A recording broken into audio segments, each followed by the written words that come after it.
There, people, aren't you satisfied? Can't you just accept her for who she is? Hello out there, all of you seekers of plastic camaraderie, and welcome to my channel, where I sit and talk about dolls. Sometimes it's Barbie, sometimes it's Illy, sometimes it's Monster High, sometimes it's a Disney princess. You know, I think you get the point. My name is Daniel, and I am the Barbie book boy.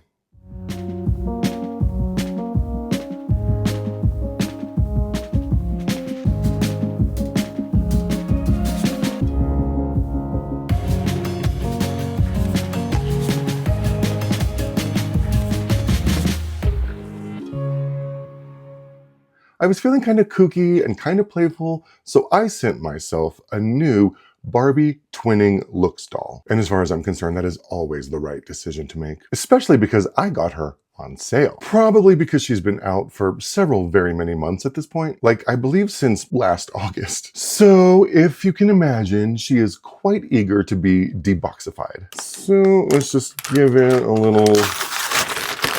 And here she is. Isn't she just so adorable? You know, I've actually always admired Barbie for being a dog lover. She's even got these adorable little portraits with her and her favorite pooch. She and I actually share being a dog lover in common, among so many other things. Can you see the resemblance? Not to me and the dog, to me and Barbie. Heck, they may as well have gone and made me her twin. But being a dog lover, it's exciting for me when they go and do these Barbie as a dog mom sets, especially when they pull out this level of Barbiecore aesthetic that I just swoon for. But before we get into that, take a look at her twinning sisters back here. So there's 4 in total, which I suppose, considering the twin theme of this line, could make them quadruplets, if you're feeling silly, which I pretty much always am. Obviously, though, they're fraternal twins and not identical, but I've decided to go with the quadruplets thing nonetheless. But with that said, I'm afraid I'm going to have to be the monster that breaks up this happy little family, because I don't think I'm going to invite all 4 of them to come live here. Sorry, ladies, it's dog eat dog around these parts. So with that being said, this swinging little doodad back here is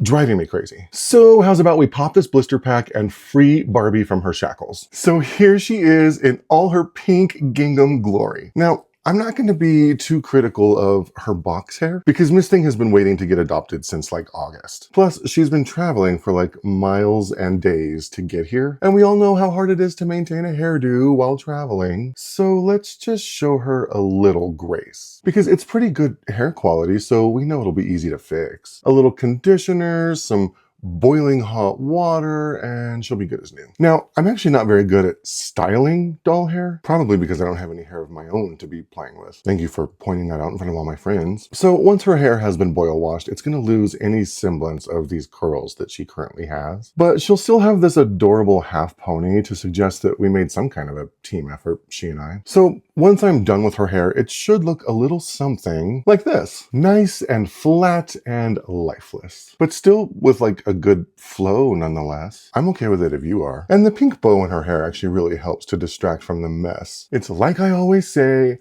a pink bow can hide a multitude of sins. What are you hiding? And as long as it isn't too sunny on her walk, she can keep her little sunglasses up here in her hair to help disguise any mistakes that I might make in the hair restoration process. I make no promises, lady. Moving on. So now we come face to face with a Millie face. And a pretty basic Millie screening that we've all just had to learn to accept in Barbie's expansive face card career. And frankly, at this point, I've made peace with it with Millie. Though I might take her down to Claire's in the mall just to get her ears pierced. Maybe I can get her some pearl earrings to match her little necklace. I mean, it's just a plain old Millie face mold, so earrings wouldn't exactly be gilding the lily, you know? I don't know, we'll see.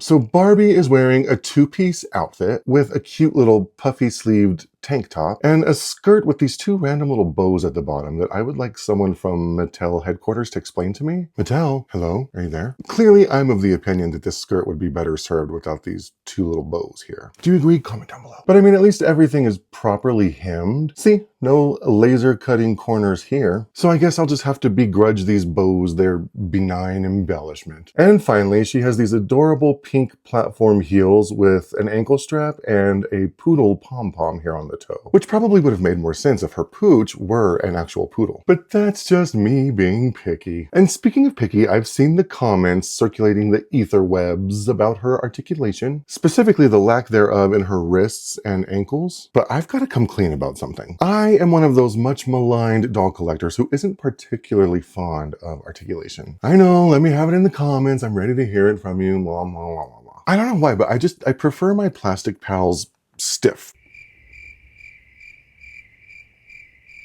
Always have. And yes, I realize that this limits their posability, but I don't care. I feel like too much articulation makes them like difficult to play with, at least for my big old sausage man hands. You know what, give me your basic 5 points of articulation, head, shoulders, hips, and I'm good to go. My imagination can fill in for me while my dolls are bopping along doing their thing. That's just the way I like it, okay? So with that said, heads, shoulders, elbows, hips, and knees is more than enough articulation for me and my simple sensibilities. Besides, she's got plenty of other things going for her that more than make up for it. Like a dog and accessories. There, people, aren't you satisfied? Can't you just accept her for who she is? But since her concept is all about twinning looks, let's go down the line and judge for ourselves whether or not they nailed the theme. For starters, there are leash laws around these parts, so if you're gonna do it, you might as well match the leash to the ensemble. But Barbie didn't stop at simply color matching the dog leash to her outfit. Oh no. Barbie took it one step further by customizing the leash handle with her own name. Though maybe it would have made more sense to use the dog's name, unless the dog's name is also Barbie. Anyway, I have short-haired dogs, so they go on their walks with a harness as opposed to a leash attached to a collar. But Barbie has a long-haired dog, so attaching the leash to this little collar is probably the best option for her and her family. So I would say that both the leash and the collar qualify as twinning. Check. Okay, now on to the next thing. The dog also gets a sin-hiding pink bow of her very own. Pretty standard molded pink plastic bow, and it actually matches Barbie's hair bow perfectly, as well as these two horrible random bows on the bottom of her skirt. Okay, I feel like we all know my feelings on these two skirt bows, so let's just not beat that dead horse to death. Moving on! The sunglasses themselves are practically interchangeable. You can barely tell the difference between the two of them, except the dogs are maybe just like slightly bigger in size. Sunglasses, twinning, check. So they both have these matching mint green ice cream cone bags